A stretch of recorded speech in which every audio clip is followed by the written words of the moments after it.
All right, welcome back to another episode of Fantasy with Man McMahon. Today we are going to be looking at UCL Fantasy Matchday number 3.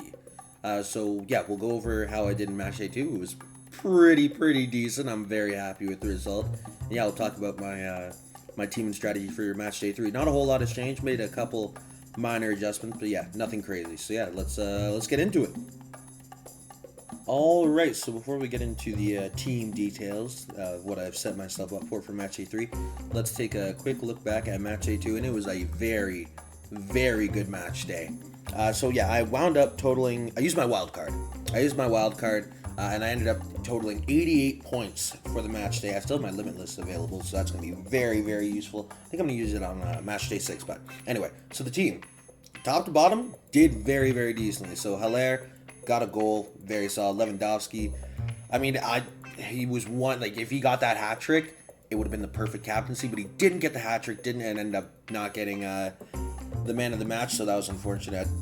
Should have captaining Salah, but it is what it is. I'm still happy with the result. Ronaldo with the late winner as a fantasy manager and as a Man United fan.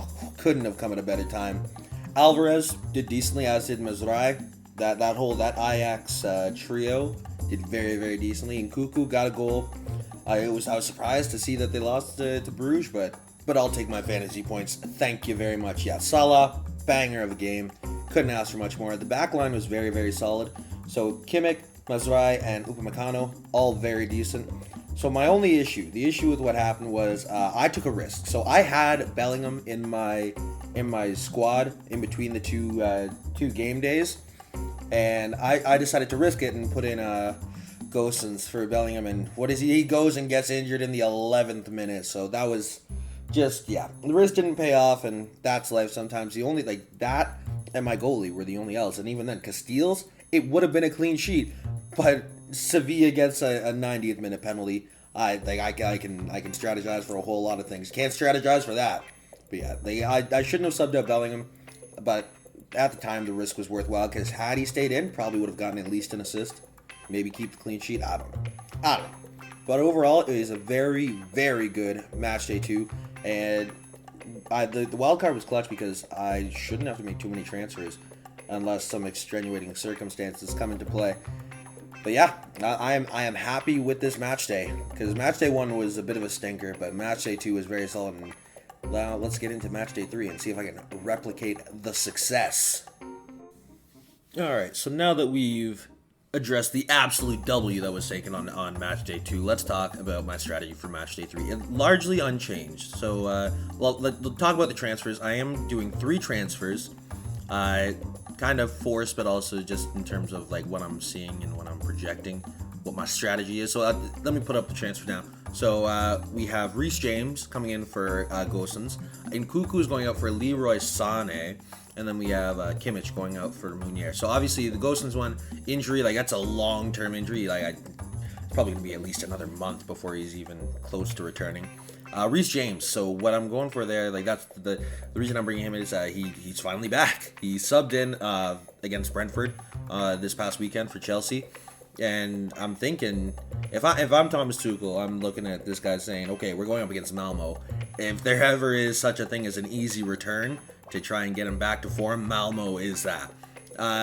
Then with the tandem swap of Sané for Nkunku and Meunier for Kimmich, I just really liked Sané's form, and he's been killing it. He's been great, but obviously you can't have more than 3 Bayern Munich players in your squad, so you need to make the sacrifice there. And it was a toss-up for me between Meunier, Alonso, and Aspi, but I decided Meunier I think was the best choice, just because in terms of Alonso and Aspi, I don't know who's gonna start and if they're even gonna play at all for Chelsea, but I can guarantee if Meunier doesn't play, I will be very surprised. So the overall team is looking like this. We have up front Haller, Lewandowski. In the middle we have Alvarez, Bellingham, Otto, Sané, Salah.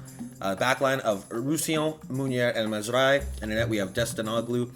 And then on the bench we have Casteels, Reece James, Upamecano, and Ronaldo. So in terms of, because I'll go through my logic here. The Ajax trio, they're just very solid. Haller is just a great player, and then Alvarez and Mazraoui are cheap. And even though they're going up against Dortmund, which is a tough fixture, it is more beneficial like the cost of getting them out of the team compared to whatever benefit I would have by bringing somebody else in, it wasn't going to be that much better. It probably would have been worse. Then of course we have Bellingham and Meunier. It's the same thing. Ajax is no slouch either. It's going to be a tough matchup. But originally what I was thinking, I was going to transfer out Nkunku for whatever midfielder and transfer in Haaland for Haller. But honestly, this works out better because I get a better quality of player in the midfield. Because originally what I wanted to do was Haaland for Haller, and then I wanted to bring in Curtis Jones for Nkunku. But I'm not sure if Curtis Jones is even like the injury. I'm not sure how serious it is. I doubt he plays, so we'll see. Obviously, Bayern are going up against Benfica. It's not quite the cakewalk we had against Dynamo Kiev, but Benfica it still should be a Bayern dub. And if anybody's going to be putting the ball in the back of the net, it's going to be Lewandowski, and it's going to be Leroy Sané. Salah needs no introduction. This man's form has been incredible. I don't need to justify Salah. I can just say it's Salah, and that's the same reason he's captain for Matchday 1. Roussillon is a defender that costs 4 mil, and he's going to be in the starting lineup. He always plays for Wolfsburg, so. And then the bench. So, we already addressed Reece James. Upamecano, I had him left over. He's just very solid defensively, and who knows if he can get something done on set pieces. And then Ronaldo going up against Atalanta. Man, you are at home. Hopefully that means a W, and hopefully that means Ronaldo 1 or 2 goals. We'll see. So I'm thinking that in terms of strategy, most likely it's Otto. I mean, Sheriff is going up against Inter. I'm low-key rooting for Sheriff because that would be hilarious if the Moldovan side can make it to the knockout stages. He's also just really cheap, but I'm guessing that my 3 subs are most likely going to be Alvarez, Otto, Mizrahi, and Destinoglu. Castiles, he was very, very solid in the game against Sevilla, and now he's going up against Salzburg. That should be a Wolfsburg dub, but you never know. But yeah, Alvarez, Mizrahi, Otto, and Destinoglu are most likely coming out, and then we'll bring in Castiles, James, Upamecano, and Ronaldo. In terms of because I've got a healthy balance of teams that are playing on the 19th and the 20th, so honestly, I like this lineup.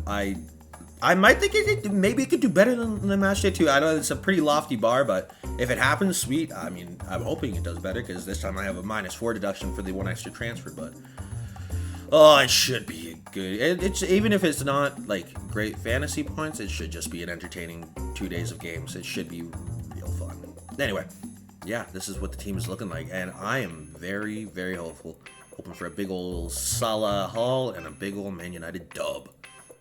All right, well, that about does it for me for this episode of UCL Fantasy. If you enjoyed it, feel free to leave a like, comment, subscribe, all that good stuff.